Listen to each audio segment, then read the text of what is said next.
कांग्रेस अध्यक्ष पद छोड़ने के बाद अभी भी पछता रहे हैं गहलोत का दावा अब की बार मौका मिलेगा तो वो चूकेंगे नहीं। पायलट को लेकर नरम पड़ रहे हैं गहलोत के तेवर। एक साल पहले अशोक गहलोत के पास कांग्रेस अध्यक्ष बनने का मौका था, लेकिन शर्त थी कि उन्हें राजस्थान के सीएम पद से इस्तीफा देना होगा। लेकिन गहलोत इसके लिए तैयार नहीं दिख रहे थे। पार्टी के अंदर ही दावा हो रहा है कि गहलोत को कांग्रेस अध्यक्ष पद से बड़ी सीएम की कुर्सी लग रही थी। गहलोत को लग रहा था कि कांग्रेस अध्यक्ष बनकर वो कुछ नहीं कर पाएंगे, क्योंकि पार्टी पर कंट्रोल तो गांधी परिवार का ही रहेगा। लेकिन अब शायद गहलोत को कांग्रेस अध्यक्ष की ताकत का एहसास हो गया है और उन्हें अपनी गलती का एहसास भी हो रहा है कि जब इतनी बड़ी कुर्सी हाथ में आ रही थी तो उसे जाने क्यों दिया, सीएम पद के लिए अध्यक्ष का पद क्यों छोड़ दिया। अब गहलोत के मन में फिर से कांग्रेस अध्यक्ष बनने की इच्छा जागने लगी है, लेकिन यह भी साफ है कि अब गहलोत को शायद ये मौका नहीं मिल पाएगा। गहलोत के विरोधियों का दावा है कि अब उन्हें अपने हाथ से सत्ता फिसलने का एहसास होने लगा है और ये भी एहसास हो रहा है कि वो शायद अब भविष्य में राजस्थान के सीएम नहीं बन पाएंगे, क्योंकि इस बार अगर कांग्रेस की सरकार रिपीट नहीं होती है तो हार की जिम्मेदारी भी गहलोत को ही उठानी होगी और फिर अगले 5 साल में प्रदेश की राजनीति में उनका कद धीरे धीरे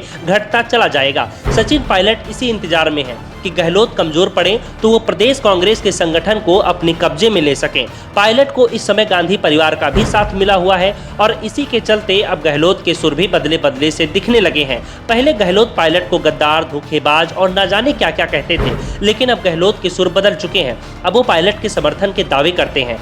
यहाँ तक कि जब बीजेपी ने सचिन पायलट के पिता राजेश पायलट को घेरने की कोशिश की, दावा किया कि राजेश पायलट ने मिजोरम में अपने ही लोगों को निशाना बनाया था, बम गिराए थे, तो अशोक गहलोत ने पायलट के समर्थन में बयान दिया था। गहलोत ने कहा कि मैं और राजेश पायलट संसद में साथ गए थे, हमने एक साथ संसद में करियर स्टार्ट किया। मैंने कभी नहीं सुना कि उन्होंने मिजोरम में बमबारी की। सचिन पायलट ने खुद ट्वीट करके साफ किया कि उनके पिता ने एयरफोर्स में काम ही बाद में शुरू किया था, जबकि मिजोरम में बमबारी मार्च 1966 में हुई थी। बीजेपी के फैक्ट ही गलत हैं। मैंने इसीलिए ट्वीट किया क्योंकि बीजेपी सोल्जर का अपमान कर रही थी। मैंने एक सैनिक के समर्थन में ट्वीट किया।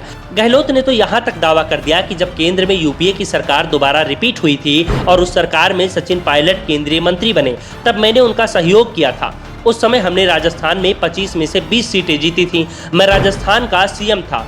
मुझसे पूछा गया कि राजस्थान में किसको केंद्र में मंत्री बनाएं, तो मैंने सचिन पायलट का नाम सुझाया था, क्योंकि पायलट गुर्जर समुदाय से ताल्लुकात रखते हैं। क्योंकि हमारी सरकार राजस्थान में कुछ समय पहले ही आई थी और पहले की वसुंधरा राजे की सरकार ने गुर्जरों पर अत्याचार किया था। यह मेरी जिम्मेदारी थी कि दिल्ली में मैं मेरे राज्य के पक्ष में बोलता। उस वक्त गुर्जर और मीणा समुदाय के बीच में भी जबरदस्त तनाव था। उसे शांत करने के लिए मैंने सचिन पायलट का नाम लिया। सचिन ने मुझे इसके लिए कॉल भी किया था। तब मैंने उन्हें कहा था कि मैं पहले ही आपकी सिफारिश कर चुका हूँ। मैं जनहित में राजनीति करता हूँ और मेरी डिक्शनरी में कभी भी दुश्मनी नाम का कोई शब्द नहीं रहा है। दरअसल इस समय अशोक गहलोत को अगर कोई दोबारा सत्ता तक पहुँचा सकता है तो वो सचिन पायलट ही है।